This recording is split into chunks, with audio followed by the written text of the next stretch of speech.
Shalom Bapak Ibu Saudara yang terkasih dalam nama Tuhan Yesus Kristus. Kebenaran kita hari ini tanggal 27 September 2023 berjudul Untuk Kekekalan. Sejatinya Tuhan sungguh-sungguh menginginkan agar keadaan kita baik-baik. Karena Allah adalah Allah yang baik dan Dia menghendaki supaya keadaan kita baik-baik. Namun kita juga harus mau memahami dan mengerti apa dan bagaimana baik menurut pandangan Tuhan. Kadang dari sudut pandang kita, Tuhan itu seakan-akan berubah, tetapi sebenarnya tidak. Seperti seorang anak kecil yang memandang bahwa yang baik itu gulali, permen, coklat, dan mainan. Pasti orang tua akan memberikan apa yang anak-anak pandang baik dan yang dirasa sebagai kebutuhan yang dapat menyenangkan hatinya. Namun, orang tua yang baik tentu tidak akan bersikap terus-menerus begitu. Seiring dengan berjalannya waktu dan bertambahnya usia anak, maka orang tua bisa mulai berubah. Di sini bukan berarti orang tua tidak konsisten, tetapi orang tua pasti memiliki tatanan dan kebijaksanaan. Sebenarnya perubahan orang tua itu demi kebaikan anak, bukan demi selera orang tua. Lalu, kalau anak itu sudah mulai usia remaja, orang tua bisa berubah lagi. Yang tadinya boleh main-main, sekarang tidak boleh main-main dengan sesuka hatinya. Apalagi kalau orang tua memiliki bisnis atau usaha yang anak-anak harus terlibat.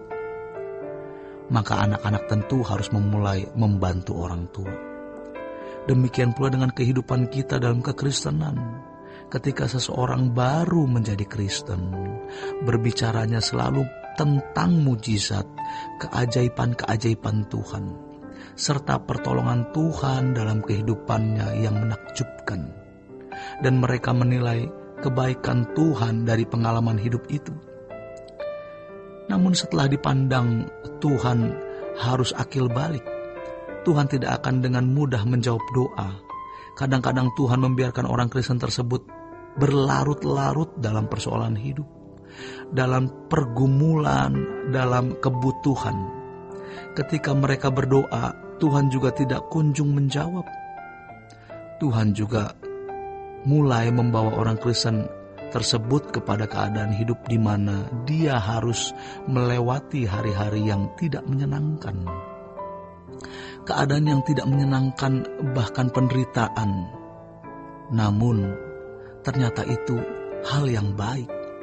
Sebab Tuhan memberikan hal yang baik kepada setiap orang yang dikasihinya dari perspektif Allah, bukan dari perspektif kita.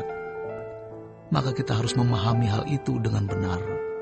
Kita tidak boleh memandang satu kasus dari perspektif kita.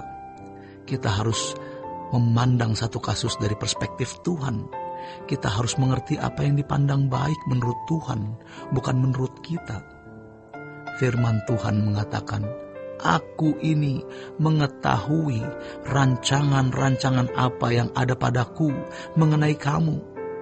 Demikianlah firman Tuhan, yaitu rancangan damai sejahtera dan bukan rancangan kecelakaan, untuk memberikan kepadamu hari depan yang penuh harapan. Percayalah, Tuhan tidak pernah bertindak tanpa rencana. Sebaliknya, Ia bertindak dengan sesuatu maksud. Ada tujuan ilahi. Kita bersyukur memiliki Allah seperti ini. Ini sebenarnya luar biasa. Kalau kita melihat penyembahan dalam agama-agama primitif, yang mereka persoalkan adalah jalan keluar dari persoalan hidup yang mereka hadapi sekarang ini di bumi. Sakit, lalu datang kepada sesembahannya, minta kesembuhan. Mengalami paceklik, tidak ada hujan panjang, minta kepada sesembahannya agar hujan panjang dan panen yang baik. Bangsa Israel pun masih memiliki pola mirip itu. sebab mereka memiliki orientasi berpikir masih kepada berkat jasmani atau berkat fisik. Namun bagi umat perjanjian baru adalah umat yang memang didesain untuk mewarisi dunia yang akan datang, langit baru, bumi baru. Allah merancang keadaan baik untuk kekekalan, bukan hanya sekedar hari ini. Kebutuhan terpenuhi dan tubuh sehat.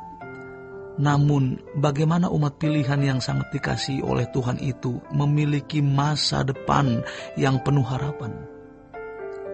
Jadi apa yang kita alami itu bukan sesuatu yang tidak bernilai, karena di sana pasti ada rencana ilahi. Ingat, tidak ada sesuatu yang terjadi di luar rancangan Allah bagi orang yang mengasihi Tuhan.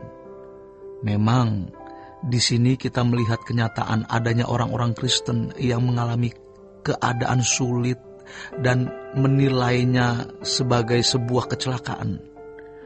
Padahal itu pasti ada di dalam rangkaian Allah, di dalam bingkai Allah. Tentu bukan rancangan kecelakaan, melainkan rancangan damai sejahtera. Tentu damai sejahtera yang pertama tidak boleh dilihat dari versi dunia. Yang kedua, damai sejahtera ini bukan sementara, melainkan untuk kehidupan yang akan datang.